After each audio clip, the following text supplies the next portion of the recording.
You're listening to Chameleon Church. Biblical Antidotes for the Modern Man.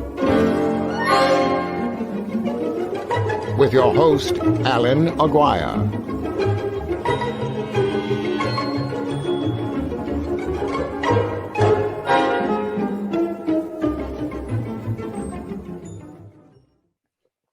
You mentioned about how do you talk to your boy about this?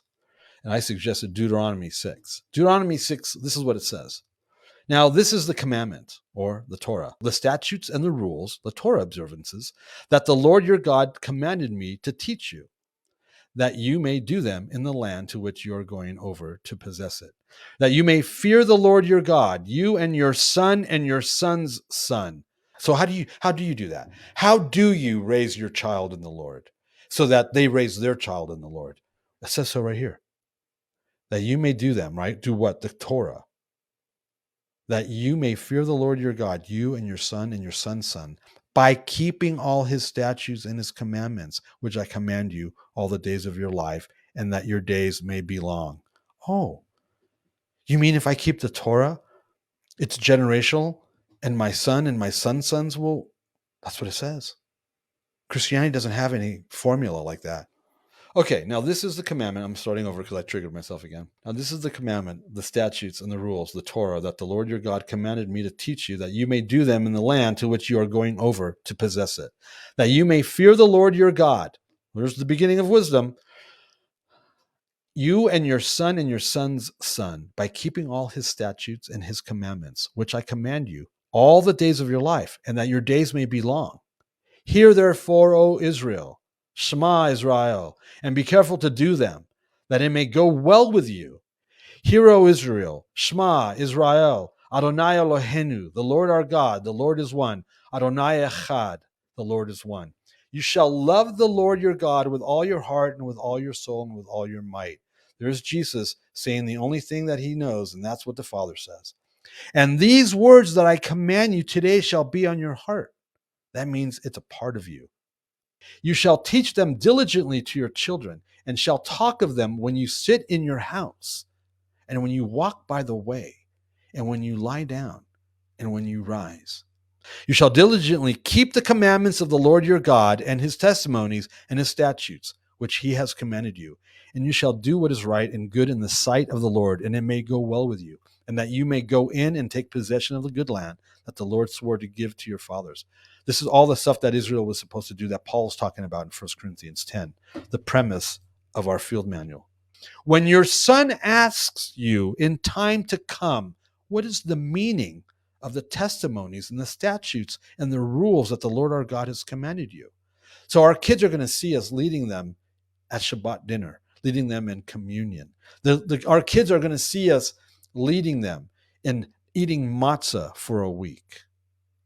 Our kids are going to see us leading them in counting the Omer.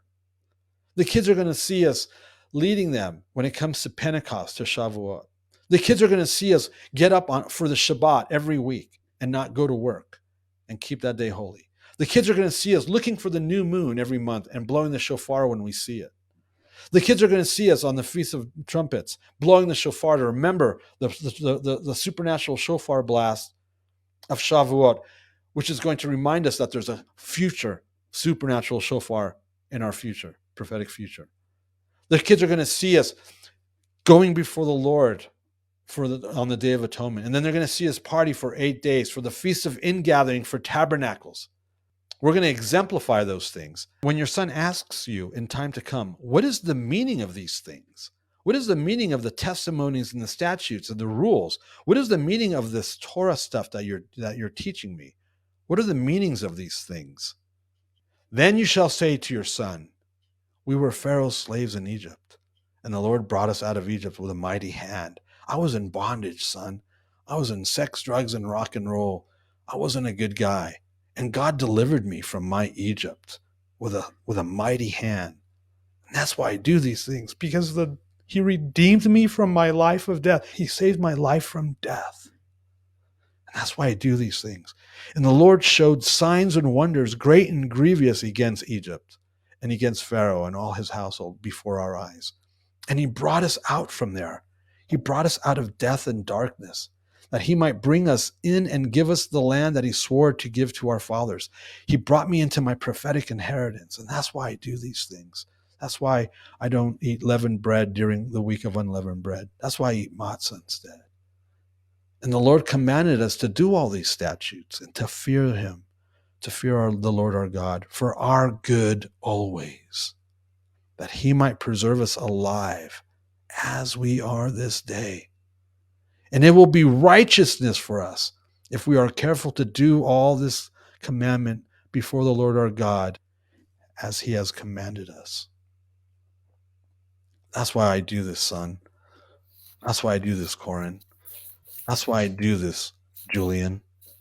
I do these things so that I can be, hold on, let me change my camera. I do these things because of what he did for me and because he brought my life from death. He saved my life from death. I love him for what he did for me, and so I keep his commandments. That's what you tell your son.